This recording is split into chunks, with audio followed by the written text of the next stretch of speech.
Commissioner.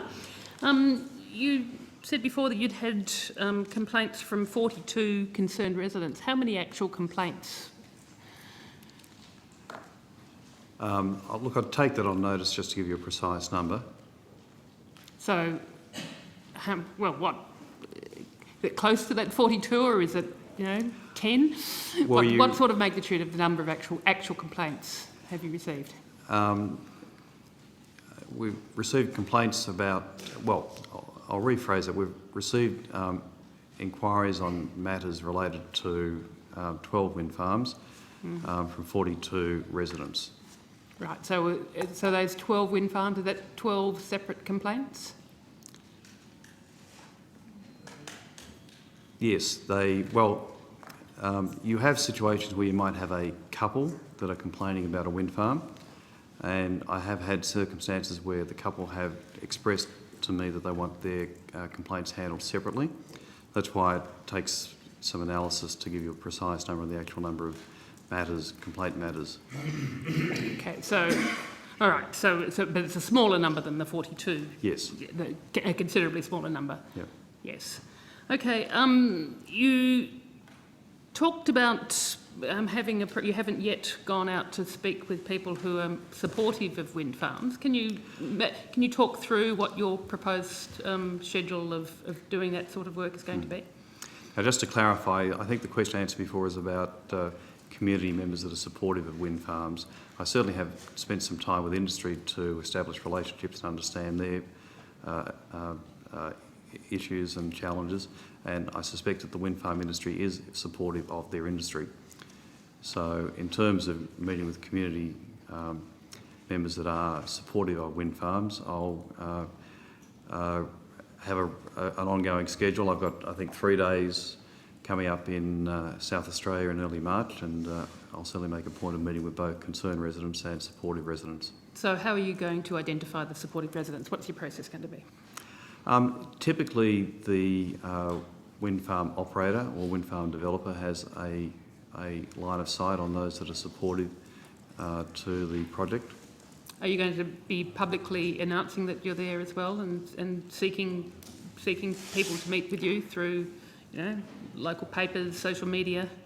I'd expect so. As I say, I'm still putting together a staff to handle these things. So we have put up our interim website, so we've got some presence, but to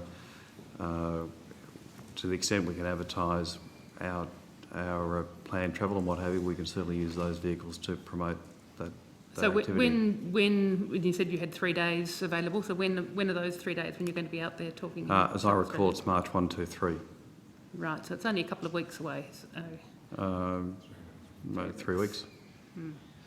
So, okay, so I just know that in terms of contacting people, you need to give people some notice if you're going to get people to meet with you.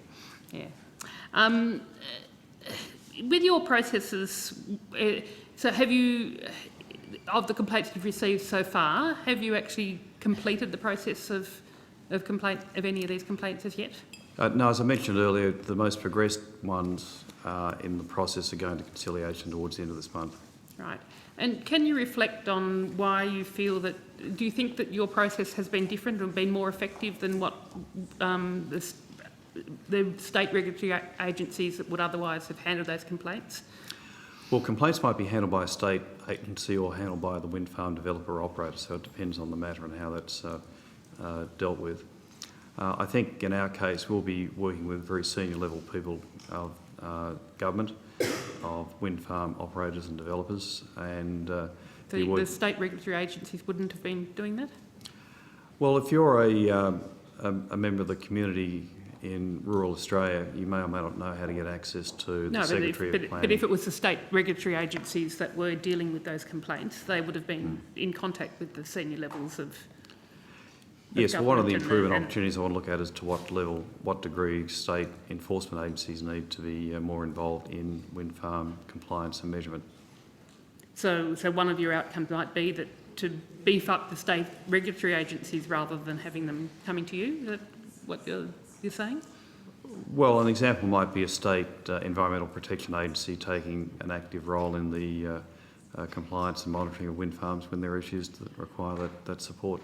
So why would you then need to have your your agency, your office as well? Clearly, great success in this role is to be out of business. Okay, right. So you'd see that as being a good outcome if the state regulatory agencies had beefed up their operation so that you weren't needed. Yep.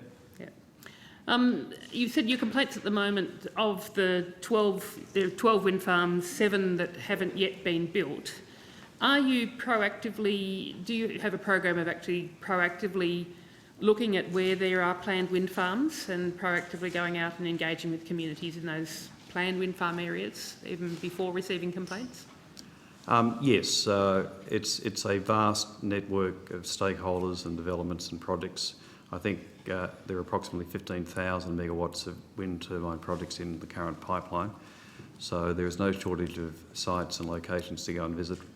I think I've counted, I've already met with about 140 stakeholders and residents so far in this role, and we'll continue that process. So you do have a plan to actually proactively go and visiting proposed wind farms even if there haven't been complaints? Yes. Yes.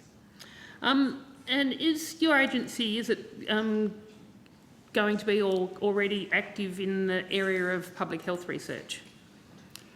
Public health research is not a part of our terms of reference, but we will liaise with the Independent Scientific Committee on Wind Turbines and the NHMRC on research that they will be undertaking. So do you see yourself encouraging more research to be done or contributing to research, using your findings to contribute to research? I think the short answer is yes. I think to help formulate the scope of work and the relevance of the research to the community and the problems to solve.